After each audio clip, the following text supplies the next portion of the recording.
This episode of Techno Buffalo is brought to you by Squarespace.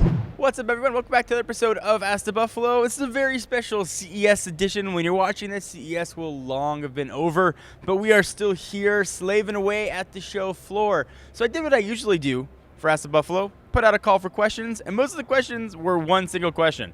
So I'm going to answer that one question a little bit of a longer way than I usually would in Ask the Buffalo. Let's go ahead and get started.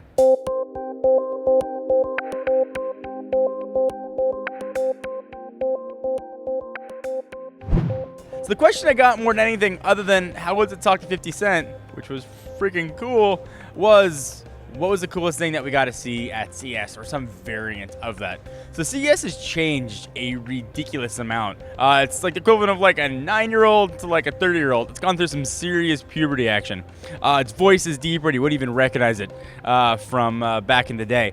So it used to be big keynotes from Microsoft and the like, and those big sort of tech companies used to make announcements here, has been replaced by cars.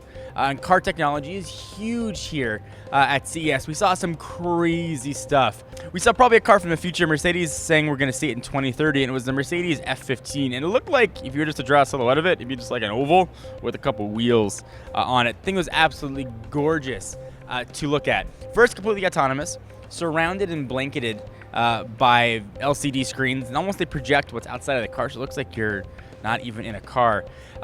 Really odd looking seats, but they're odd for a reason. They rotate a full 360 degrees so that you can actually turn and talk to the people behind you. Since it's autonomous, you really don't have to drive the car, which in itself is a little bit creepy. They say the cabin will be as luxurious as the best first class cabin on any major airline. It was really kind of cool to see. We saw the Toyota Mirai, which is their hydrogen powered car. We did videos and all this stuff. You can put the link down below to go check them out. First time I've seen it in person, fully hydrogen powered. So it's a hydrogen electric car powered by fuel cells. I explained how all of that stuff works. We saw Volkswagen's touch concept for their Golf, where you control your car with touch and your voice and gestures. Like if you want to roll up your sunroof, you just sort of make a gesture and it rolls up.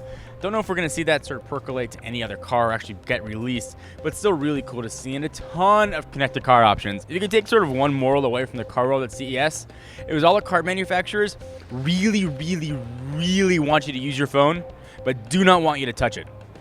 We saw that across everything with Apple and Android integration. Everything was, how can you still use the features of your phone without actually touching it? And one thing I'm really happy to see in cars now in GPS is that you can actually search. It never made sense to have maps without being able to search. If you want to look up an address, you have to pick out your phone, look your address, and type it in. Now you can do all of that on your car, so that was super cool. It's good to be back in the studio. Let me stop for just one quick sec to thank our friends at Squarespace. Fun fact, the original JohnForLakers.com website was actually designed on Squarespace. I used it because it was super easy to use and really robust. They've totally redesigned it now for Squarespace 7. It's got full integration with Google Apps, which is really nice and makes life just so much easier. Partnerships with Getty Images, so you can get all the images that you want up on your site. A ton of new templates as well. You can start a trial with no credit card required and start building your website today. When you decide to sign up for Squarespace, make sure to use offer code TECHNO with a capital T to get 10% off your first purchase, and also share your support. If you want to start a blog, you want to start a website, Squarespace is the most robust, easy to use platform that there is out there. Squarespace, start here, go anywhere.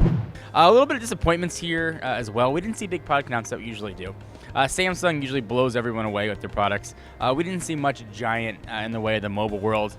They announced some crazy awesome new TVs, which is always kind of nice to see, but I think sort of giant and flagship that we expected over the past few years. Speaking of TVs, OLED is here, and OLED looks stupid awesome, which is a weird expression. Why is it stupid? It looks brilliantly awesome.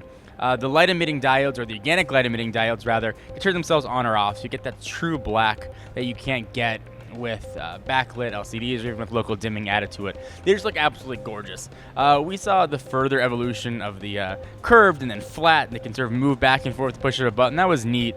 But seeing OLED and say next generation OLED and now come to affordable price point up to 77 inches is absolutely awesome to see. So take anything away from CES, it was cars and it was TVs.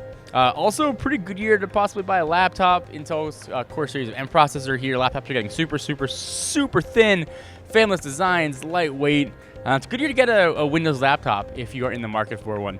Anyway, guys, thank you for watching the episode of Ask the Buffalo. I hope you enjoyed. Next week, I will be back in the warm comforts of my bed, in the office, in the studio. But for right now, we are at CES 2015. I'll see you guys next video. Bye-bye.